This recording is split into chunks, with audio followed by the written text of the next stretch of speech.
Hi there. This episode looks at Leslie Boileau, who was a Florida deputy who shot his girlfriend, 25-year-old Paulina Wright. It was a live, so you can't get involved in the live chat, which you'll hear me talk about in the episode, but do let me know in the comments if you can, if you have any questions, observations, or opinions on what it is that you are about to listen to, because it's wild.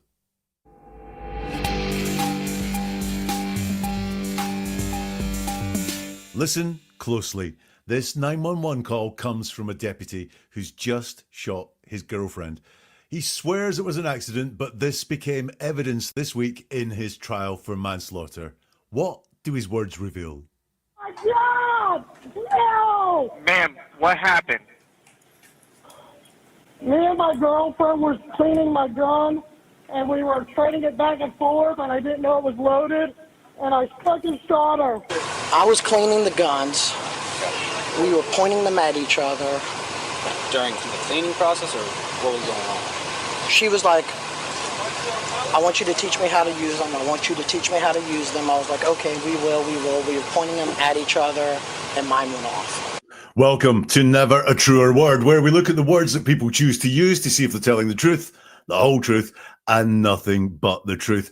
If you're new here, then what I do is different from anyone else, because what I do is strip away everything apart from what is said by the people at the heart of the story. And then I use my process of statement investigation to give us the key to seeing where deception could be happening, where the truth lies, and also the motivations of a person talking as well. It's a process that I use with investigators, with corporate clients, and with the media to get a deep understanding of what is really being said. And we are live this Thursday, so please, if you are watching live, do get involved in the live chat, because this is a wild ride. We have got some great words to listen to in this episode, so I'd love your questions. I'd love your observations. I would love your opinions as well. Just get involved in the chat, and also let us know where you are. I can see we've got Sheila in Ireland. Sheila is the marketing department for Never a Truer Word, so hello to you. Panic at the Discourse is there, asking premiere or live. Definitely live. Look, it's dark outside here in Manchester. We also have Lily Polly there, and a very special guest in the live chat as well, which I will come to. So do get involved. Let us know what you're thinking. That's the reason that I do it live. And if you are here on replay, then do get involved in the comments on this platform if you can. I'm always interested in what you have to say. So this case is not the most famous case of the moment, but I think this one's going to be remembered for a long, long time. It's about former Florida deputy Leslie Boileau. Now, he's former because he shot his girlfriend, Paulina Wright, in September of 24, killed his girlfriend then. He was in court on trial this week, charged with manslaughter. In fact, he was found guilty. And thank you very much to the special guest in the chat, which is Sharon in Mexico. Hello, Sharon, who was watching this and got in touch on X. Jack, you've got to watch this. It is boomf. And it is. So what we're going to look at is the 911 call that was made by Leslie Boileau on the occasion of shooting his girlfriend. And then very shortly after, once police arrived at the scene, they spoke to him. They recorded that on body cam. So we're going to watch those two things. It is, I'd like to say, I do believe it's going to be a classic. So please get involved. Let me know what you think, and let's listen. I'm going to play the entire 911 call as it was played in court. Have a listen to this. Then we will break down all the words, and then we'll measure that 911 call against the body cam interview. So here's Leslie Boileau's 911 call. What's the address of the emergency? I just had an accidental discharge. What was that, ma'am? Accidental discharge of a firearm. Okay, ma'am, and what's going to be the address for this? 327 Southeast 32nd Ave. And can you repeat it one more time? Damn it! No! No! Ma'am? No! Oh my God! No! Ma'am, what happened?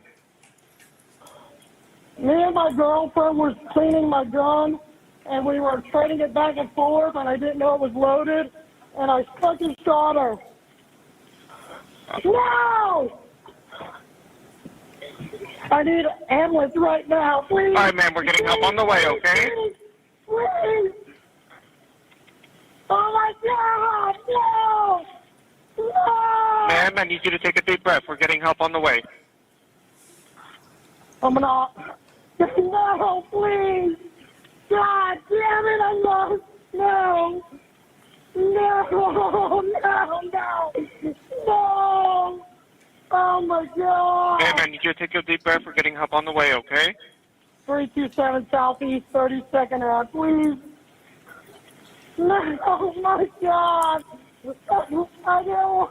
No, God. Damn it. I'm lost. We're already getting help on the way, ma'am. No, oh my God! I'm sorry, babe. I love you. No! No, no, no! I need help right now. We're already getting help on the way, ma'am. I love you. God damn it, no! Just bear with me No. 1 second, okay? We're getting help on the way. No! All right. And, ma'am, how is she doing now? Is she breathing? Is she awake? No, she needs medic. She's shot in the head. God damn it! Ma'am, is she obviously deceased? I don't want to say that. No, babe, no! I don't think she is. I can still feel a pulse.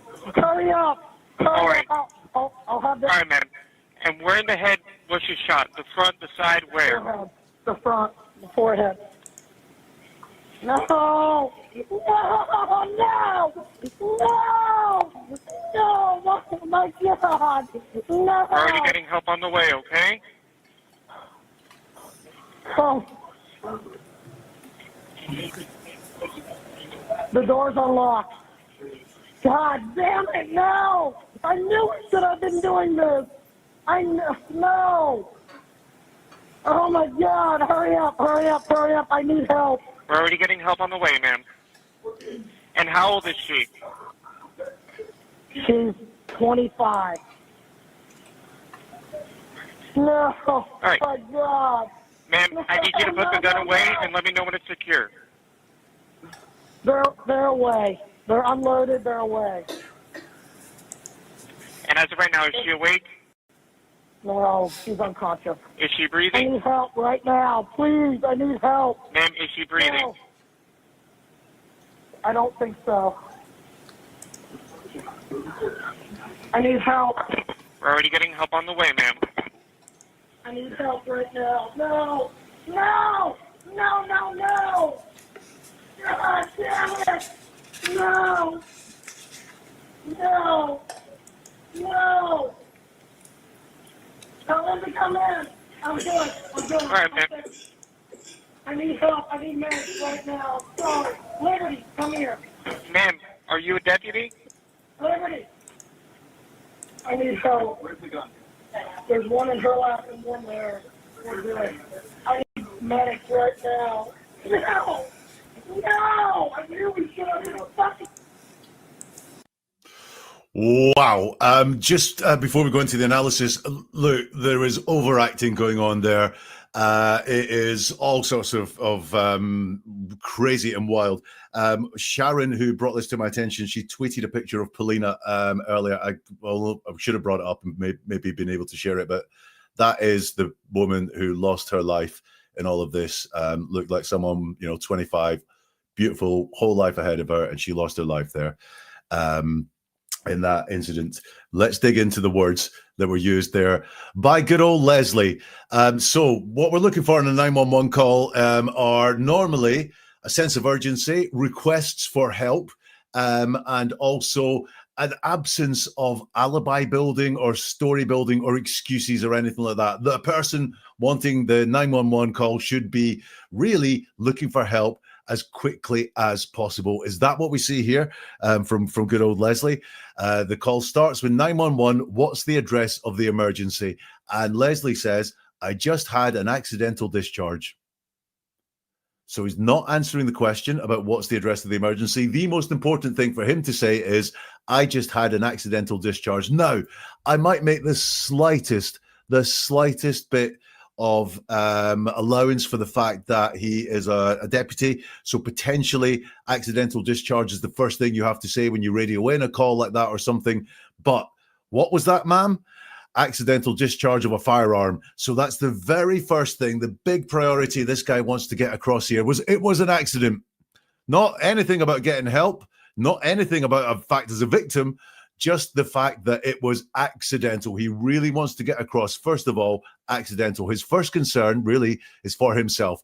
Obviously, he was referred to as ma'am all the way through the call. As Sharon will testify, the very first question the attorney asked on the playing of that 911 clip after that was, when you arrived at the destination, was it clear that this was, in fact, a man and not ma'am? Yes, it was a man. Okay, ma'am. And what's going to be the address for this? And then we get the answer, which is 327 Southeast 32nd Avenue. You'll see no mention of the victim, no mention of the state of that victim either. That's what that starts off with. Can you repeat that one more time? Meaning, can we confirm the address so we've got the right address to get the help needed to get to your girlfriend who you have shot? And instead of that, he goes, God damn it, no, no, no, no, no. Oh my God, no. So what we've got for me here is him setting a scene. He's not worried about getting any help here. He's not prioritizing getting help to this person that he shot. His priority is himself. So first of all, the very first thing he says is this accidental discharge line. And then it's this, I've summed it up as regret, which I think going through the call, he genuinely feels regret. I hope most humans would feel regret at having shot someone. So we've got that regret. The primary concern for him is storytelling, scene setting. So it's been an accidental discharge and I really regret it. It's not getting the victim help. It's really not getting the victim help. Ma'am, what happened? Great question, because the answer to what happened is always going to be so revealing. And what happened? He goes back in time, because what happened is I accidentally shot my girlfriend in the head. She needs help now. But he wants again to set a scene. Me and my girlfriend were cleaning my gun and we were turning it back and forth. Actually, having listened to it tonight, I think it might be training it back and forth, training it back and forth. And I didn't know it was loaded and I fucking shot her. Let's break that down. So what happened is a story. It goes way back in time. Now, when someone's asked what happened, then what we find is that we tend to get the person starting the what's happened answer at the time of when the incident started. If they are story selling and so on. For example, there was one I looked at where it was, can you tell me what happened this morning? And the guy said, we went to bed together last night. And so it became apparent to me that something happened the night before, because what happened in his answer started the night before. What happened? Me and my girlfriend were cleaning my gun. And I would just want you to take note here of some things that he mentions here. Me and my girlfriend, so that's the pair of them, were cleaning my gun. So me and my girlfriend cleaning my gun. So two people cleaning one gun, my gun, his gun. And we were training it back and forth. So again, we have this two-person thing going on here. We were turning it back and forth. And I didn't know it was loaded, and I fucking shot her. So he is saying there what happened. I fucking shot her. He is taking ownership of that, but it's the pair of them doing the cleaning the gun and turning it back and forth. Then he shouts, no! And then he says, I need an ambulance right now, please. Now, I need an ambulance right now, please. She needs the ambulance. Not I need the ambulance. I need an ambulance. It's not you that needs the help, Leslie. It is Paulina that needs the help. She needs an ambulance. She needs medical treatment, but he is the one with the need. I need an ambulance right now, please. I've highlighted please there because very often in deceptive 911 calls, there is a whole lot of sucking up to the emergency operator done by the person doing the deceiving. There's a whole lot of politeness to them. There's a whole lot of niceness to them. There's a whole lot of respect that goes on to them because this is For them, it's about getting someone on side. It's the first time they're going to tell the story. They want it to be believed, and they think they will be more believed if they tell this story in a nice way. And this please is there. You think about sometimes when you've really wanted help or wanted to do something really fast, your manners have fallen to the floor and you are really just focusing on the important things, which is getting help quickly. So from this part here, I want you to remember we were cleaning my gun, singular. Just remember that for later, because when we see him interviewed at the scene, I want to see if you can pick up on the difference there. We were cleaning my gun, singular. I didn't know it was loaded, and I fucking shot her is an excuse before the consequence. So again, it's just more storytelling. It's not I shot her, I didn't know it was loaded. He's putting all the excuses up first. There. But do remember, me and my girlfriend cleaning my gun. All right, ma'am, we're getting help on the way. Okay, then we have more niceness. Please, please, please. Oh my God, no, no. So we just have this, sounds like a performance going on. None of this is helping the victim here. This is just all about performative noise that he's making. Ma'am, I need you to take a deep breath. We're getting help on the way. And he says, I'm not. I think he says, I'm not. And then he says, no, please. And we've just got this again. Please, please, please help me. God damn it. I'm lost, or I love. I couldn't quite make out what it was. I'm lost, or I love. No, no, no, no, no. Oh my God. So for him, actually getting the help is not a big priority here. He's been spent very little time talking. In fact, he hasn't spent any time yet talking about the state of the victim, what kind of help is needed, bar I, Leslie, need an ambulance.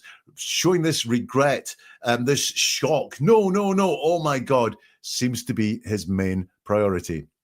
The operator again says, ma'am, I need you to take a deep breath. We're getting help on the way. Okay. And he says, 327 Southeast 32nd Avenue, please. Which is out of time, out of place. It's helpful. It's the question he was asked about 5 or 6 questions ago was, can you reconfirm the address? But now he's doing it and giving the address, but it's really out of place. It's like, instead of answering the question when it would have been helpful to do that, it's like his mind process is, what can I say now that's helpful that makes me look really concerned? I know, I'll give the address. Please, we have that niceness again. And then once more into this shock. Oh my God, I don't know. God damn it, I'm lost. And it sounds like he's saying, I'm lost, but he doesn't ever finish saying it. It's the second time we've had what sounds like half a I'm lost. I couldn't work out where he was going with that one. And, you know, when someone pulls out of something, it's kind of wrong to assume what it is they're going to say. But this is the second time he's done it. God damn it, I'm lost. He's told, we're already getting help on the way, ma'am. He says, oh my God. Then he says, I'm sorry, babe, and I love you. No, he shouts out. Again, I don't know where he is when this call was made. So it's kind of performative. Is he really talking to the girlfriend in front of him that he has just shot? Or is this for the sake of the 911 operator? And don't forget, at this point, he was a deputy. As Sharon points out, he's now a former deputy. So was he thinking, I know how this goes down, and the 911 call is scrutinized in the nth degree when something like this has happened? Literally, law enforcement do look at 911 calls often as the first interview. So that the rawest interview, the first chance to tell the story. So I'm sorry, babe, and I love you. Is that for Paulina's benefit, or is that for the benefit of the tape? Then he shouts again, no, no, no, running out of things to say. No, no, no. And then, I need help right now. It's not she needs help right now, or even we need help right now. And there's very little we in what he says. Now, we talk about we with people we feel unity with, people we feel joined to. But this is just, I need help right now. If he'd have said we need help right now, I'd have been like, he's still with her. He still thinks that they are a unit together. So I need help right now. Really, really, really selfish in the middle of that. The operator says, we're getting help on the way, ma'am. And he says, I love you. God damn it, no. Is this another performative I love you? Is this for the benefit of the tape that I love you? God damn it, no. Just bear with me for a second, okay? We're getting help on the way. He shouts, no. We're getting help on the way? No. All right, ma'am. How is she doing now? Is she breathing? Is she awake? And he says, no, she's not. She's shot in the head. God damn it. Now, always always, people cannot lie all the time. So they will tell the truth. And it's always good to see how they tell the truth. And this here, no, she's not, is very truthful. Is she awake? Is a yes, no question. He answers with a no. A no or a yes is a great answer to a yes, no question. And he leads with that no. So no, she's not awake. She's not, is a really, really truthful answer. And I could believe that she's not awake. And here he is telling the truth. Just remember that. Ma'am, is she obviously deceased? And he says, I don't want to say that. No, babe. Now, again, that might feel like avoiding the question a little bit, but I think it's also understandable. Even if he's, the range of things, it was a real accidental shooting. It was a accidental shooting with a whole lot of negligence, or it was an intentional shooting. In any way that could have gone down, it's understandable. The person talking right now would say, I don't want to say that. Then, no, babe. No. And then I don't think she is. I can still feel a pulse. Actually, I think that no was like, no, as in, is she obviously deceased? No, I don't think she is. I can still feel a pulse, which I think this whole bit here is truthful. But then we've got hurry up, hurry up. Now, as I said at the very beginning, the sense of urgency is often a marker of a genuine 911 call from someone who really wants help to arrive quickly. And he does hurry up, hurry up. But in light of everything else, this feels performative. Again, it feels like he's acting a role. All right, and where in the head was she shot? The front, the side, where? He says the front. Again, a really, really truthful answer. The forehead, again, it's just really short. It's really succinct. It's full of information and nothing extra around there. This is what the truth sounds like. Then it's no, no, no, no, no. Oh my God. And we go back into this showing shock and regret. And don't forget, the more that he's doing this performance, then the less he has to answer questions that he's asked, because this is the last thing that he wants to do, is answer questions, because lies are hard. Right? Lies are hard. And if you haven't covered off every single angle and someone asks you a question, that is stressful and potentially is something that could give you away. So I think a lot of this performance is to distract from, I'm so upset, I'm so shot in shock, do not ask me any questions. That's why I'm going to shout, no, no, no. And the oh my gods. We're already getting help on the way. Okay. Oh, and then he says the door's unlocked. God damn it, no. I knew we shouldn't be doing this. I knew, no, oh my God.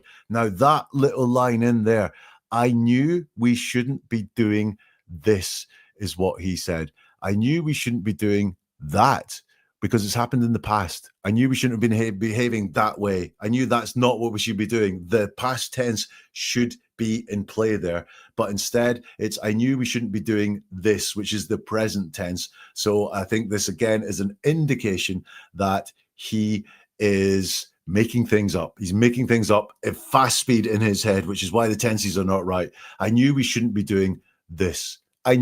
No. Oh my God. Then we've got the hurry up, hurry up, hurry up again, which sounds performative. And I need help. Not Paulina needs help. Not she needs help. Not we need help.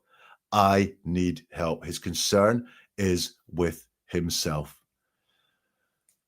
We're already getting help on the way, ma'am. And how old is she? She's 25. No. Oh my God. Again, a really short, succinct answer. No filler, no persuasion, no convincing. She's 25. This is what he sounds like when he is being truthful. The next part, I think, is key to the whole thing. Ma'am, I need you to put the gun away and let me know when it's secure. So this is when what's happening is the police are arriving and then the paramedics will be arriving as well. And 911 wants to make sure there's no guns loose inside the residence, make sure there's no chance of them walking into a really dangerous situation. So they want to make sure that this is all taken care of. And the operator says, I need you to put the gun away, singular. And why did they say that? Because we've been told there was a gun. We were cleaning my gun and it went off. So the operator has only heard about one gun. I need you to put the gun away and let me know when it's secure. And Leslie says, they're away. They're unloaded. They're away.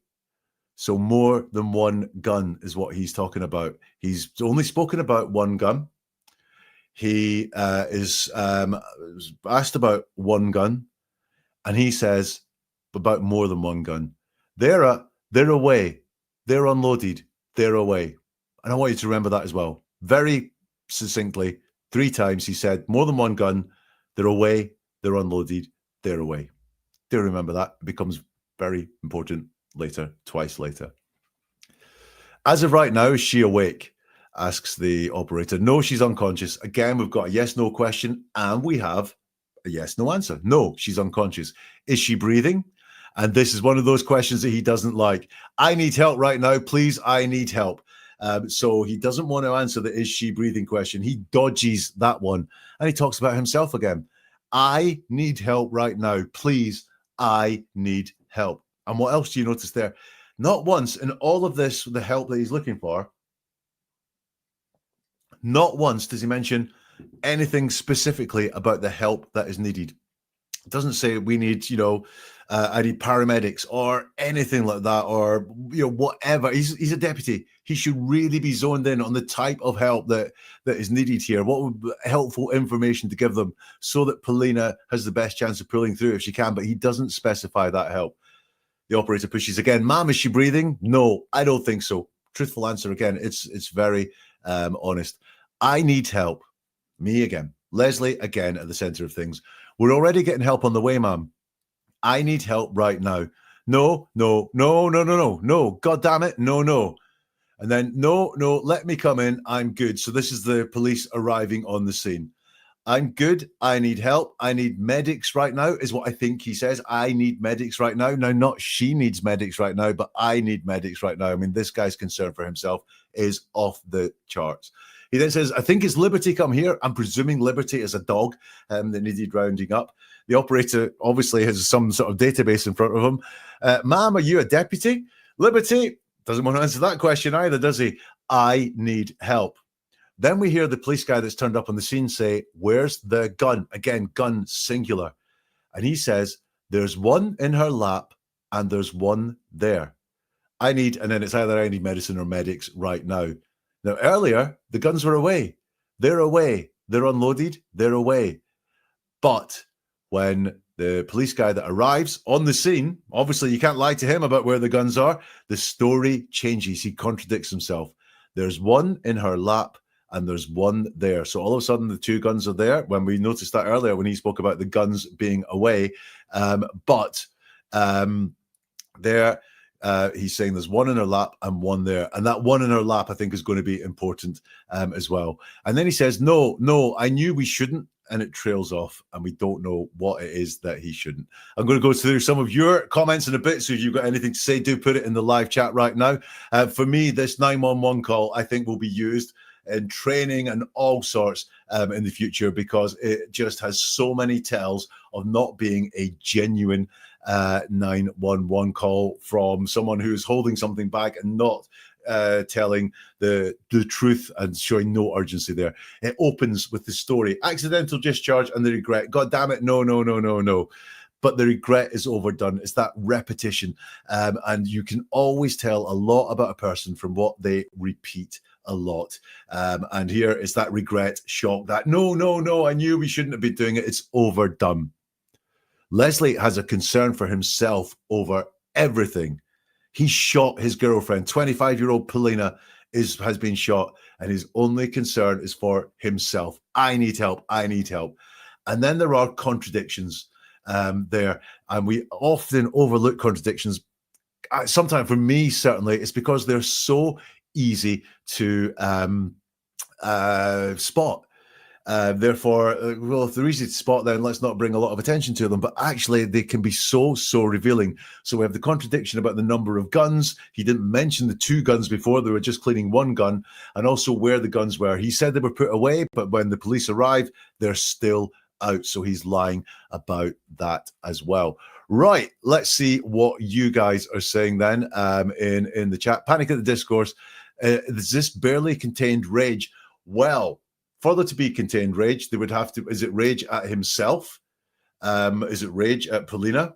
The rage could come into it. Panic at the Discourse. Stick with this one because, rage could potentially come into this. Martina, the fakery. I mean, yes, I try not to judge acting skills and so on. That's not my my skill, not my talent. But yeah, it sure does sound faked. He sure changes when asked questions. Sheila, yeah, I thought there was two people on the 911 call at the time, as on the phone line when I first heard it, because there is the sort of calm measured, making sure I get across the things that are important to me, accidental discharge, and I need help, and here's the address, and the high-pitched no. There is a real change in his tone, Sheila. Yeah, I agree with that spot. Sharon says it was an effing rifle. She put her hand in front of her face. So guessing that's something that came out in testimony. Sharon, if you've got any more on that, like whether injuries to her hand, that would be great to know, because there really is something more to this, as we'll see in the body cam footage. He's preparing his defense, says Sharon as well. Yeah, I think he was. He knew she was dead. That's why he's not asking for help. I think that's highly possible. He is not asking for help for her. He's asking for help for himself. Sheila says he's looking out for himself and not her. I mean, that's just so apparent there. And Sharon says he doesn't need help physically. He needs help getting out of the mess. I think that's what is going on. And, right now I am in the shit big style, and the help I need is getting out of this. And KB Dale, totally agree. With that kind of help, should be easy for him. He is a police guy. Story change from Simi. There is a story change. There's more story changes to come when we look at the body cam as well. And Sharon says surely he knows CPR. Yeah, that was all a bit strange, wasn't it? He just was not acting like a deputy there at all. So we've got the body cam footage. So the police turn up, they get him outside, and they speak to him on body cam. And we're going to look at that in just a bit. But, let's do the public notices. Are you subscribed to the channel? Because that helps us grow. So if you hit the subscribe button right now, you'll get notified when we go live, like we're doing with this episode. You'll get notified as well of future premieres of new episodes where I'm going to tell you at the end of this some of the stuff that's coming up over the next couple of weeks, because I'm really excited about it. You'll know about that if you subscribe. But as many people say in the chat, do press the like button, because that helps us get out to more people. And I believe that knowing things like knowing how to spot a deceptive 911 call can help you out in wider life. Why? Because we do feel people telling us stories at times, and because we can spot them in a 911 call when it's a real high pressure situation, we're more likely to spot them in real life. So a like or a share and comments as well help this get out to more people. So interact with this channel, and it means that this amazing skill of being able just to hear a little bit richer when people are using words at you, pressing those buttons, taking those actions helps this get out to more people. So if you've done all of that, then I do like that. Okay, shall we listen to the body cam now? We're going to see it as well. And I've taken the most pertinent, I think, 2 minutes worth of body cam out. Let's have a look and let's have a listen to see what is said by Leslie, and see if you can spot some of the things that I've been hinting at when we listen to the 911 call that might have changed when this guy's on body cam. Where'd you put the gun at? It's all in there. What kind of gun was it? It's the AR on the counter, and she has the pistol in her lap. Okay, which is the gun that went off? The AR. Fuck, I told her.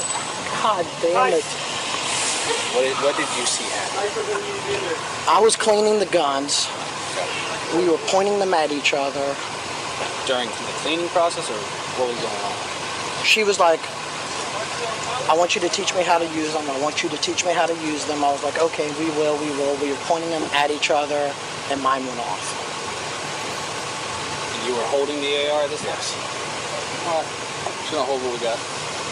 I know it looks really fucking bad. I didn't fucking want this to happen. I told her I did not want this to happen. I didn't want to do this. I didn't want to fucking train her in the fucking house like this. Because she has no fucking gun experience. 5673. God damn it. Hey, do you have your... You want to drop the tailgate that you can just have a seat? There we go. Yeah, how is she doing? I don't know. I'm out here with you, man. I know the medics are in there. They're working on her now, okay?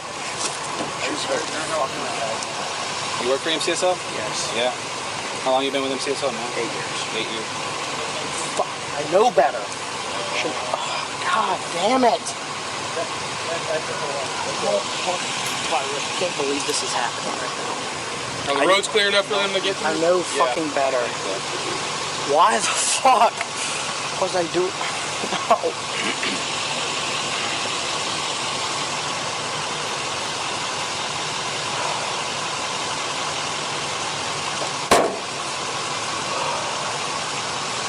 I take it you're A company with MCSO? Yes. Yeah.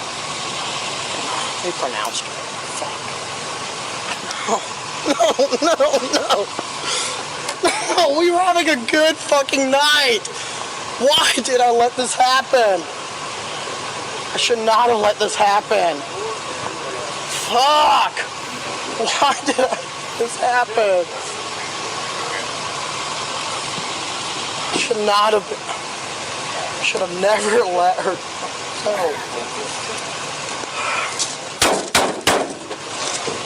I should not have let her. I should not have been doing this. Wow. Two things. Again, thank you very much to Sharon for bringing this to my attention, because I think these are things that we will go back to time and time and time again. You'll remember where you were the first time that you heard that.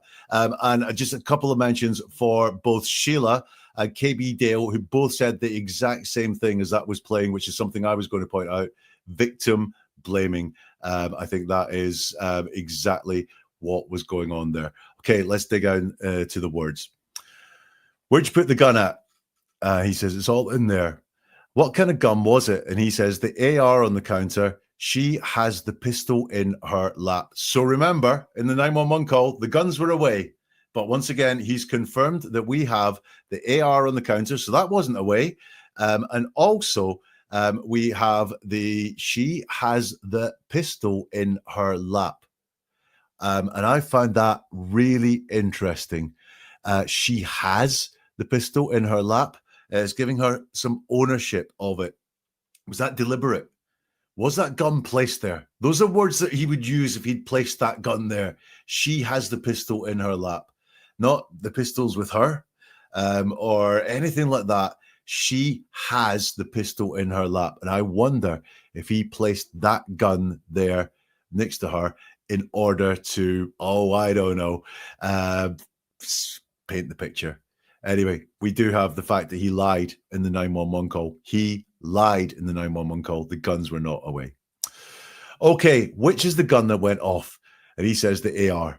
And then he goes extra, right? So when someone answers the question and then says something more that's not an answer to the question, is not needed to answer the question, pay attention to that, because it's revealing. It shows what it is they want to say, what they wish to say. Remember as well, this guy doesn't really want to answer questions. Answering questions is not going to be in his best interests. So talking about something else gets his point of view across, gets his priorities across to people. And his priority here is, I told her, God damn it. I told her, God damn it. He's victim blaming here. It was her fault because she wanted to do all of this. And, you know, I don't like victim blaming at all.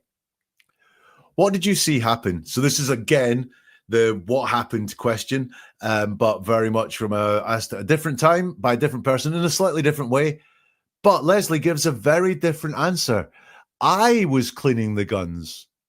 Prior to that, we were cleaning the guns. It was me and my girlfriend were cleaning the gun, singular, in the 911 call. And now he's lying again.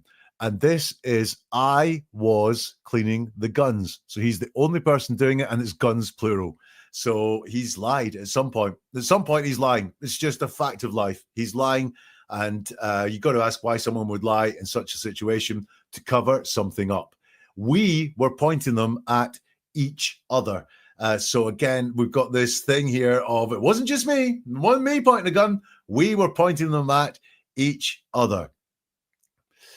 During the cleaning process, or what was going on?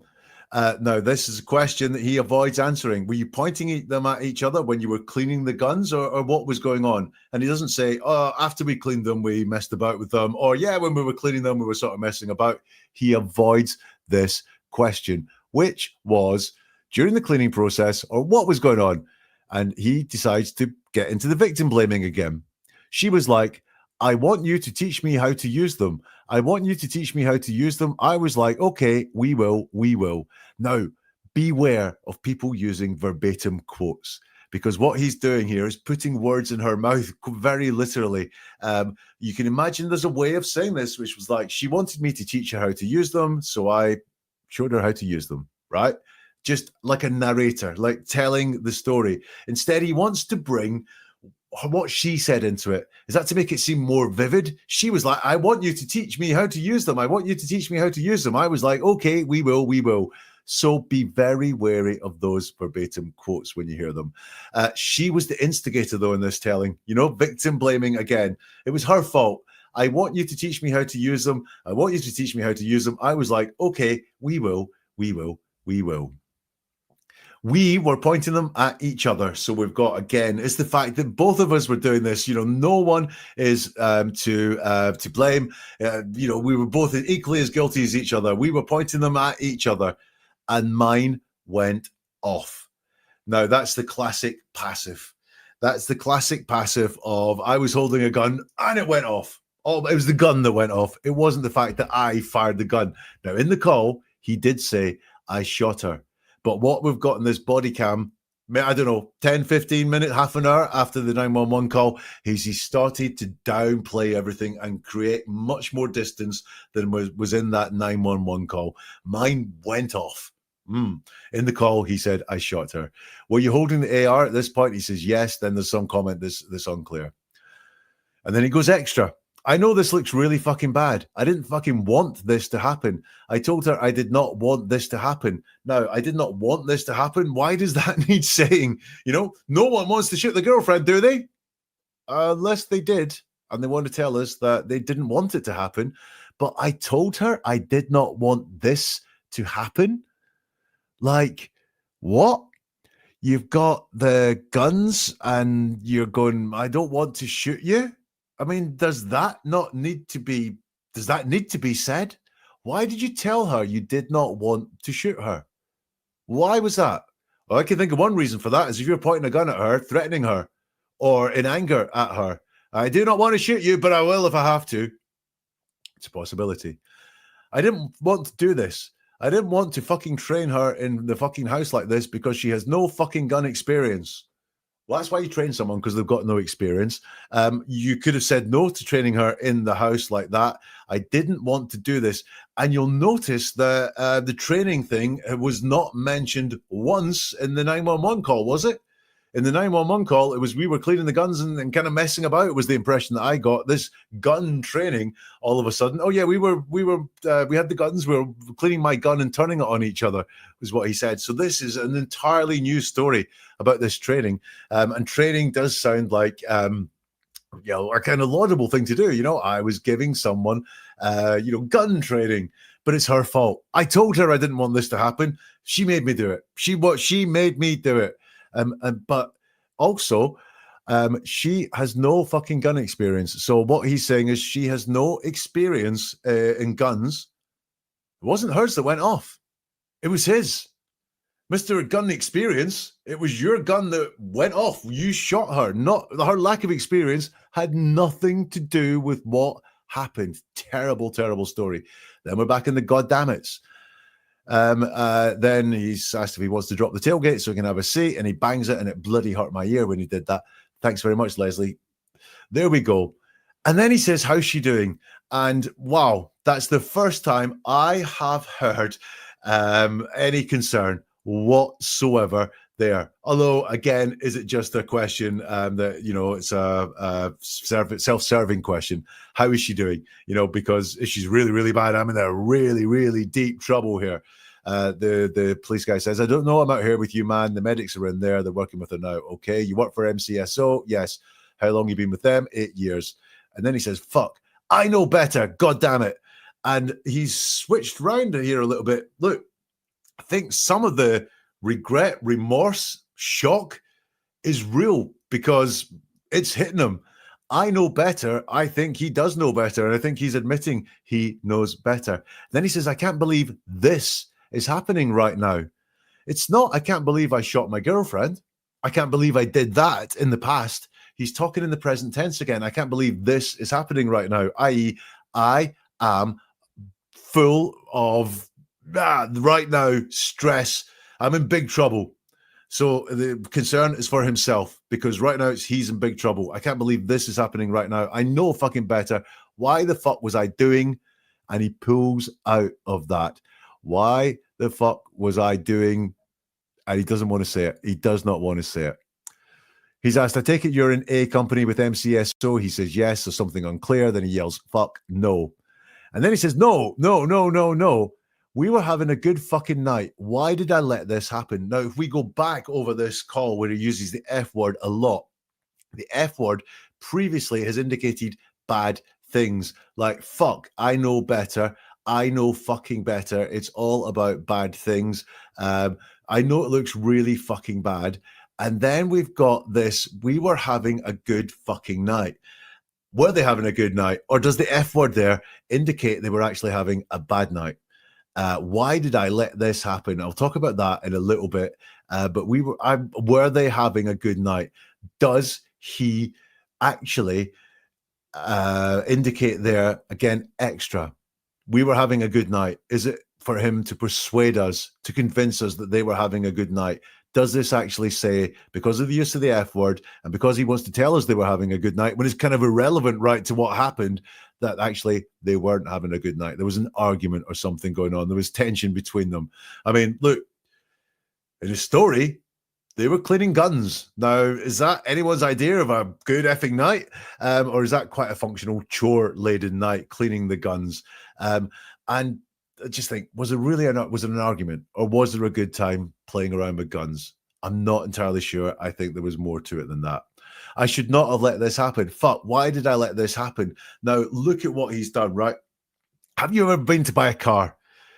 And there's a salesman there selling you the car, and well-trained salesmen will hit everything that you could think about with a car. So they'll talk about the price. They'll talk about the features. They'll maybe talk about some of the bonuses that come with it because they want to find out what sort of person you are. Some of us are looking for a cheap car. Some of us are looking for a car that looks great. Some of us are looking for a popular, trendy car that everyone's got. And salesmen will try and hit all of those things until they find out what's the thing that floats your boat. If it's price, they'll talk to you then only about price. If it's the features, they'll start talking to you about the features and upselling the features to you. Look at what he's done. He's gone round here. So we've had that regret. Oh, no, God damn it. We've had the apologies. I'm sorry, babe. Then we've had the victim blaming. It was her fault type thing. Now it's like he's passively allowed it to happen. It's like self-blaming. So it's like, I should not have let this happen. God, I know better than this. I should never have let her. I should never have let her. And he dribbles out there at the end of it. So on the body cam stuff there, more contradictions from the guy. He's hitting the emotions like a salesman. He's going around and just trying to see which button he can get the reaction from there. He's downplaying what happened way more than the 911 call. That had I shot her, this as my gun went off. I think there's a hint of an argument went on there. And also, was that pistol placed? Well, why do I think that? Well, it's partly the words. She has a pistol there in her lap. But also, it explained why he said the guns were away. Because if he was told to put the guns away, so if he said, no, the guns are out, and the operator said, please put the guns away before the police arrive, then he would not have been able to say the gun is in her lap, i.e. this story about they both had a gun there I think the pistol was placed. I think there was arguments. I think the pistol was placed there.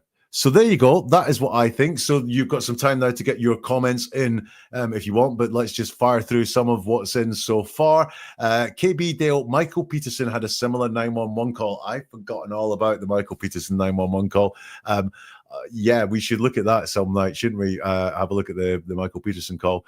Sharon, of course, he is the principal character in his story. Yes, he is. He is only concerned about himself. He isn't using her name, just she. KB Dale says, yeah, really good point. Sheila, hello, Sheila. Welcome along. He's acting like Chris Watts. Man, this is why I think this is going to become a classic of its time, because there is just so much to this guy that is really easy to see. I know he testified at the trial as well. And I saw today that they've released the interrogation video of him at the police station in an interview room talking as well. I think all of this stuff would be fascinating. Panic at the Discourse, how long until this went to trial? He aged bad. A year and a month, I think. Panic is the right answer. The trial was just this week, and it was only 2 days. One of the quickest trials I've ever known happen. KB Dale, I mean, we were pointing guns at each other. I just can't. It sounds so tragic. Sharon, of course, this is why I sent this case to Jack. I love this channel and the content. I do hope that we all remember where we were when we first heard this 911 call, which is all thanks to Sharon. Look at what you made me do vibes. Yeah, KB Dale, I got that. I really, really did. Sharon says red flags anywhere. And also, no, he didn't say gun training in the 911 call. The gun training was invented between the 911 call and the body cam interview that we saw. Panic at the Discourse says we had a good night equals she hadn't been lippy. I really do think there's something's gone on that night, because for him to tell us out of the blue we were having a good night, too much, way too much. Martina, he is taking responsibility for allowing something to happen. Not clear what, but not for shooting at her. Yeah, he doesn't ever join the whole thought up, Martina, does he? He never says, I should not have let her get the guns out. I should not have let her. I should not have let her do that. It's all very condensed, therefore not authentic. Sharon says, jealous. Did she want to leave him? Look, I don't know what went on because I wasn't there. But yeah, something has gone on. So there we go. There are so many of you commenting, and I think everyone's spotting the same thing on the Leslie Boileau 911 call. And the body cam interview as well. It's just fascinating to watch a really, really bad story being told. Someone stressed there. Sheila's just, this is a great point. I wonder what he was really training her for. Yeah, so do I wonder what he was training her for. I don't know. Sharon, if you have time, do you know how old he was? I thought there was a huge age disparity between them, because she was 25 and he looked, don't know, 40s. I'm terrible with ages, but they looked like there was a huge age disparity there. I wonder if she was, getting ideas above her station in Leslie's head. Love this one. More red flags in a communist parade, says Panic at the Disco. This is really a good one as well. Sheila says he told us throughout what he shouldn't have done. Actually, he moved a little bit in the 911 call. He told us what he did. I shot her. But then it moves into the what he shouldn't have done. And that's when people talk in the negative, always huge red flags. Right. Before we go, let me tell you what's coming up. Daniel Martel, the stepdad of Jack and Lily Sullivan, Nova Scotia kids, who are still missing 5 months, I think, since they were last seen. He has given a new interview. Retro AI Unleashed from Canada might be interested in this one because it's a Canadian story. He's done a new interview talking about the fact that the law enforcement there are going to get cadaver dogs involved in searching his property. His answers to that, very, very interesting. That episode will be with members tomorrow, hopefully, and with everyone else over the weekend as well. So that's Daniel Martel. Now, if you like Laura Owens and the bizarro world of Laura Owens, then this week, law enforcement released the body cam footage of a search warrant being executed at Laura Owens' residence, and along with her mum and her dad as well. And some of the things that Laura Owens says in that are gold dust. And I think this time next week, we will be doing that as a live, looking at the search stuff. If you thought this was interesting footage, then you will love the Laura Owens footage that we're going to do. And then I think after that, man, I've been good at planning. I'm going to dip my toe back into the world of Delphi and Richard Allen, and in particular, Richard Allen's relationship with Kathy, his wife. So look, people like Sharon might pop up and tell me things that I should be looking at as well. So those are subject to change, but those are the things I've got planned over the next coming weeks. But as always, if there is something you spot, just like Sharon did, that we can get an episode out of, then do get in touch and let me know. Thanks again to Sharon in Mexico for passing this one on to me. And we'll see you soon for something new from Never a Truer Word.